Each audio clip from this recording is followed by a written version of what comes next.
The Adam Schefter of the CFL. Whoa, look at this. Outside looking good. Unshaven. What's up, Justin? Boys, I thought it was so nice out here, man. I got to make outside my office today.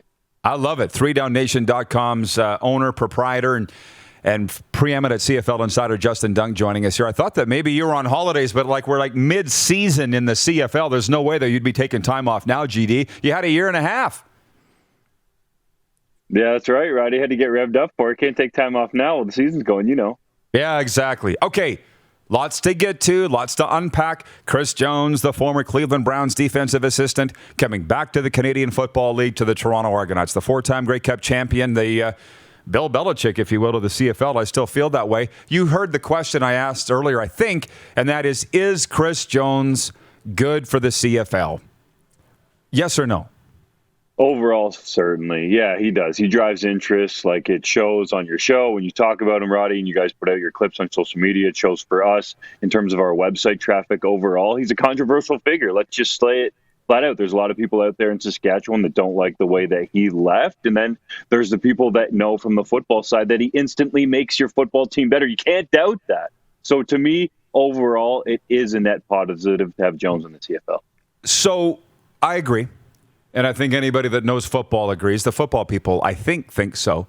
But the people that hate Chris Jones really hate him. The people that love him really love him. But he won't be coaching this Friday with the Argos at Saskatchewan, from what I understand. What can you tell us about COVID protocols in the CFL, him coming from South Pittsburgh, Tennessee, to Toronto?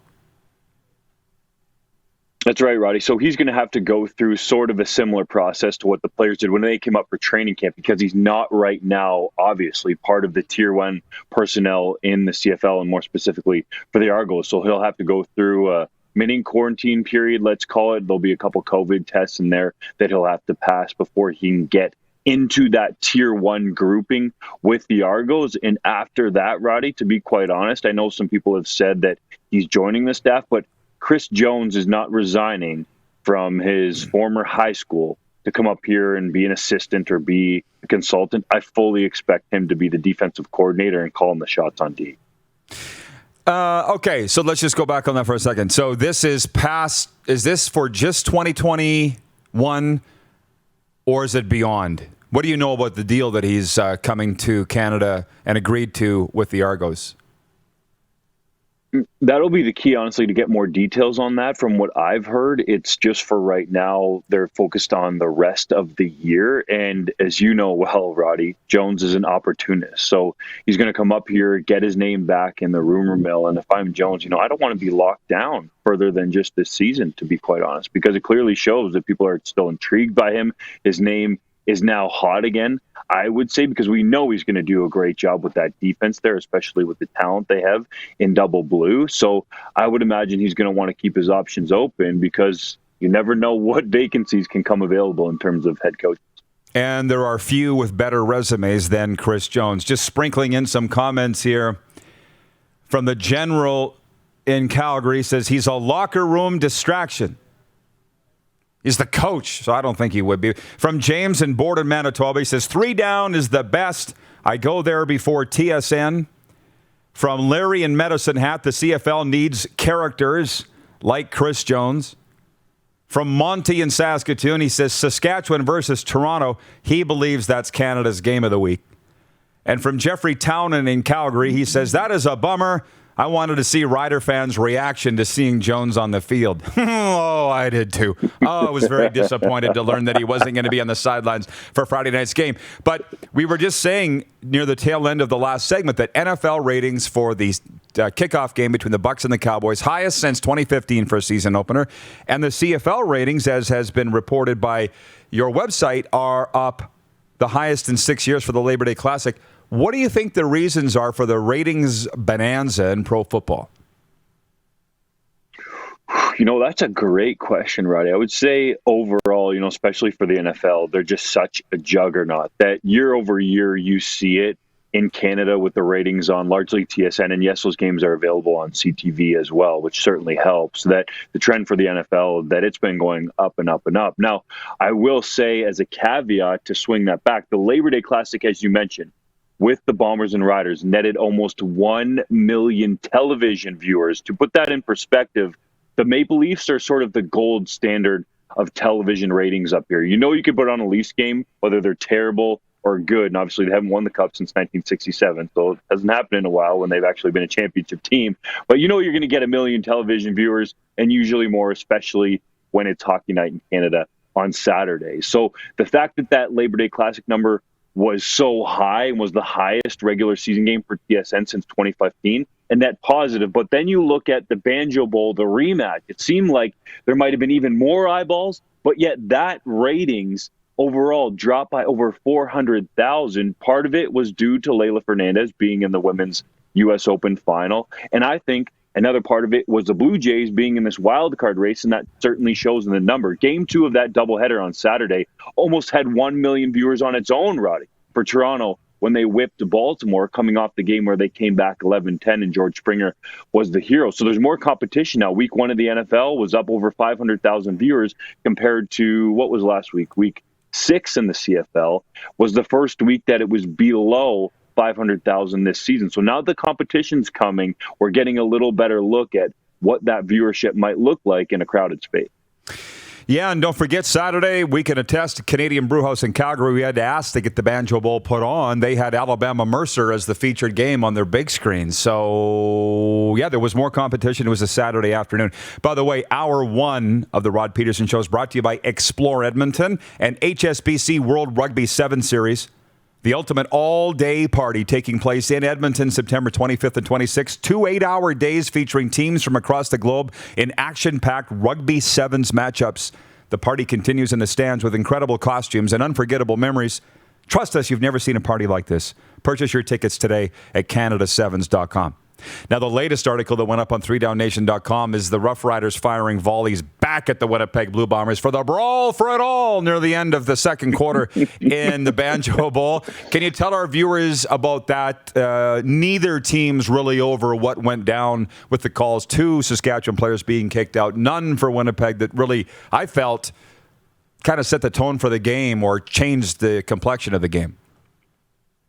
Yeah, it certainly did overall. And the fear of the Roughriders, and Craig Dickinson has been vocal about this. He's talked with the league. He's hoping that there's going to be supplemental discipline coming on the Bombers side. Now, I could see the CFL levying some fines, specifically at Andrew Harris for what he did. To me, that's a finable offense. And, I don't want to take pocket money out of his pocket, but that's just being honest. So maybe there'll be some more that are slanted toward Winnipeg. But to your point, Roddy, that doesn't impact the game. That doesn't impact the win-loss column, which is ultimately where players' jobs are decided and coaches as well and personnel. So to me, I think the Riders have a legitimate complaint here that 2 of our guys were kicked out and upgraded in terms of the yardage on those penalties, and Andrew Harris was not. So even though by the letter of the law, I would have liked to see the command center come in and at least take a longer look at it. I know some people might throw up their arms and say, we don't want review and we don't want it to make the game go longer. But to me, that was a perfect example. Go back and look at it to make sure you get the call right, because that call could determine who gets first place in the West and ultimately host the West Final. I agree. It's a big deal. But my take on the back-to-back is in Labor Day, the Bombers punched the Riders in the mouth, and in the ensuing Banjo Bowl, they picked him up and threw him out of the cage. Like, that was domination, man. What did you see out of that back-to-back? The Labor Day Classic was domination, but the first half of that Banjo Bowl, the Riders were in the game. And I think you already made this point on your site, Roddy, or maybe even on Twitter, that if these penalties swing a different way or if the melee doesn't happen, it could be a totally different situation. And there was also another missed call that some people are talking about that could have set the Riders up for a potential touchdown near the end of that half as well, that could have made the ball game close or even given the Riders the lead going into halftime. We got to remember, it was 12-9 at halftime at IG Field for the Bombers. So it was a close ball game. So I don't think they threw them out the cage, like you said, until the second half. C. Walker watching on YouTube says what changed the game was Cody Fajardo being knocked out. We don't have a status update per se on Fajardo. He practiced a bit, I guess, with Saskatchewan on Tuesday, but not good news for the Riders if this guy's hurt. It's not, certainly. Ideally, you'd rather have Cody Fajardo in there. He was limited in practice. The Riders are confident and hopeful, which to me are two words that sort of counteract each other, but they're really hoping that Fajardo can play on Friday against the Toronto Argos and certainly have a better shot. No disrespect to Isaac Harker, but with Fajardo in there to win that ball game. And overall, you just hope Fajardo is healthy because he's such a rising star in the league. On YouTube, a viewer goes by the handle Austin, Texas of the North. I'm guessing it's somebody from Austin living in Canada. I'm not sure. But he says, howdy, partner. It feels like the CFL is hiding the protocols related to COVID. It doesn't seem clear to me. Thoughts? Well, you've posted them, Justin. I've seen them. I've had them sent to me. I don't think the CFL is hiding anything. How do you feel about that comment? I don't think the CFL is hiding anything. But if he would have said, is the CFL enforcing them to the letter of the rules, then I would say that he certainly has a complaint. I'll give you an example, Roddy, and I won't name the player, but last week I was told that when some of the teams were coming off the field, I won't even say the game, but that there were individual players that had, let's call them handlers with them, and there were certain players that were not allowed to do handshakes with other players. So that to me makes me wonder, well, if a player's not allowed to do a handshake with another player, how are they allowed to step between the white lines and potentially face them face to face on the football field and tackle and go up for a ball and all the things that happen within a football game, but you can't shake his hand after the game? That to me doesn't make any sense. So what I'm getting at here is I think there's more going on behind the scenes, and I just wish with the CFL, like so many other things, that it was consistent. Enforce the rules that you've laid out instead of making it up as you go along. Oh, couldn't agree more. And the Argos are coming to town today. And some of them wrote me last night. They're like, we're coming to town tomorrow. Let's get together. I'm like, can you? And they're like, yeah, we are. We're good. Yeah, so exactly. I don't know. I'm not in the league. If you say that we can get together, then sure, let's get together. I'm looking forward to it.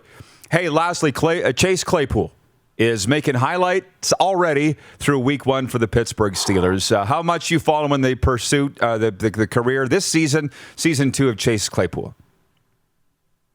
Certainly all over it. And with what he's done, he worked with TJ Houshmandzadeh, I should say, again in the offseason. And he really wanted to work on sort of his craft as a receiver. And you can see that in week one. He goes up and makes that dynamic catch that not too many receivers in the league can make. Now, I just want to see him get more targets. In that offense, it's understandable. You have Deontay Johnson, you got Chase Claypool, you got Juju Smith-Schuster, you have Najee Harris, who's really nice out of the backfield. But I think Chase Claypool's an absolute superstar if they just feed him some more targets. Yeah, absolutely. The Coquitlam BC product. I'm just looking up his stats from last year. What did he end up with touchdowns was it 11? It was 11 total, 9 receiving. Right. Yeah. And that was a rookie record for the Pittsburgh Steelers, so we're watching it very closely. Justin, thanks for this wonderful update, my man. Enjoy the beautiful outdoors, and we'll catch up soon. Keep up the great work at 3 Down.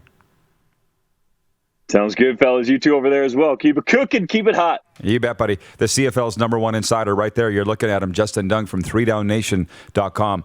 Hey, everybody. Thanks for watching the RP Show on YouTube. And don't forget, we're live daily on YouTube from noon to 2 Eastern. If you like what you see, hit subscribe. And if you like the program, check around for other segments of The Rod Pedersen Show here on YouTube.